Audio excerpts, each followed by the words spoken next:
Now, enzyme immunoassay, the first part I have already told, that is our ELISA, enzyme linked immune sorter test. The other two are CEDIA. What is CEDIA? That is clone enzyme donor immune assay. Clone enzyme donor immune assay. This is our CEDIA. CEDIA. Okay. So what enzyme is present here? The enzyme is beta galactosidase. We know about the gene of beta galactosidase. You all know the lactoferrin Z, Y, A. Now recapitulate. Z is for beta galactosidase. Y is for beta galactoside permease, and here it is for transacetylase. Okay, so these are the three. So Z, Y, A. So beta galactosidase enzyme is here utilized. It is obtained from the Z gene, galactoside Z gene, which is genetically cloned and engineered. And there is, you can form two things. One is your acceptor of enzyme acceptor. You can cleave it into form. That is our acceptor, and another is enzyme donor.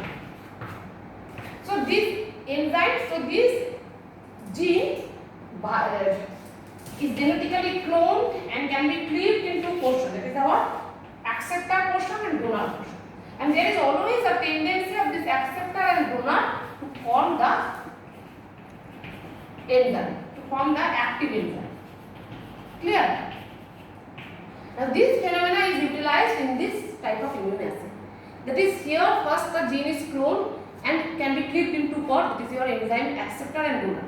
There is always a tendency of enzyme acceptor and donor to combine and to form the active enzyme. Now if here in this type of assay, what they have done? They just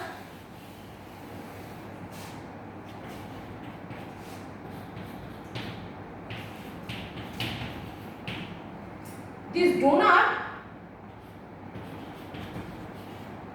enzyme is genetically engineered and it is attached with an antigen. But though it is attached with an antigen, it has also tendency to bind with the enzyme acceptor and form the active enzyme. But if some antibody against the antigen is added within the media, then what happens? Though the donor is present here, but this antigen now bound with the antibody, and there is formation of antigen-antibody complex. And now the donor cannot bind with the acceptor. So enzyme is inactive. Clear, students? When in the media there is no antibody, two possibilities are there. Two possibilities. Please see, two possibilities. Only donor linked antigen and the acceptor is present. What is the possibility? Formation of active enzyme. This is one possibility. And second possibility, if there is antibody present. What happens then? Then this antigen and this antibody combine, immune reaction happen. So now the donor antigen is now forms a complex with antibody, and now the enzyme acceptor is free.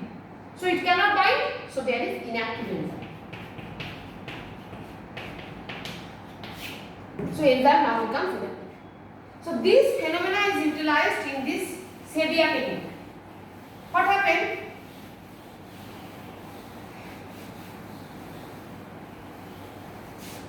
Suppose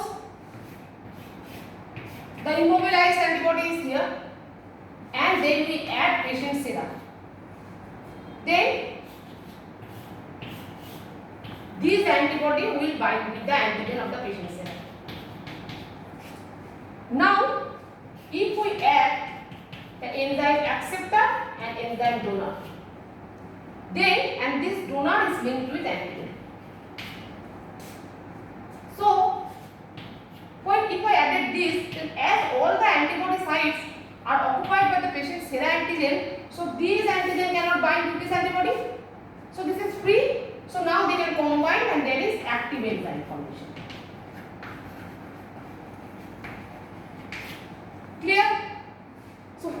patient sera antigen is high, then all the antibody sites will be occupied by the patient sera antigen. So the donor antigen is free, it cannot bind with antibody. So it can bind now with acceptor and there is active enzyme formation. Clear? But when the antigen concentration is low or there is no antigen, then what happens? Then this donor antigen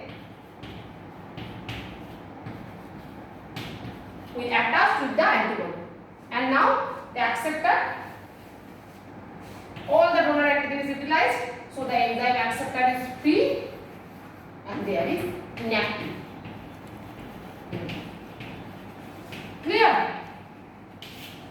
So when patient sera contains high amount of antigen, then the signal will be high, and when the patient sera contains less amount of antigen, the signal will be less.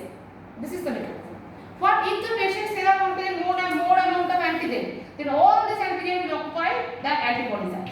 So now if we add the enzyme acceptor and donor antigen, then the donor antigen cannot bind with the antibody because all the antibody sites are occupied.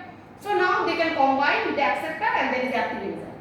And if the patient sera, if another possibility, if the patient sera antigen is less, then most of the sites will be free. Most of the antibody sites will be free. So now the donor antigen will bind with the antibody sites and the acceptor antigen cannot bind with the donor and the enzyme is in inactive form. So if the patient sera antigen is high, then the enzyme formation will be high, active enzyme formation will also be high, so the signal is high. And when the patient sera antigen is low, then the donor antigen, donor linked antigen will attach with the antibody, so the acceptor, enzyme acceptor will be free now, no active enzyme formation will be there, so there is less amount of signal. So this is all about your CDR. It does not come in your examination just for viva. It is what is CDR, clones enzyme donor immune assay. Okay, another is your EMIT.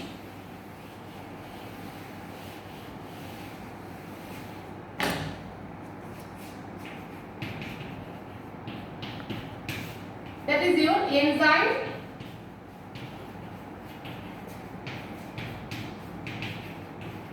multiplied immune assay technique.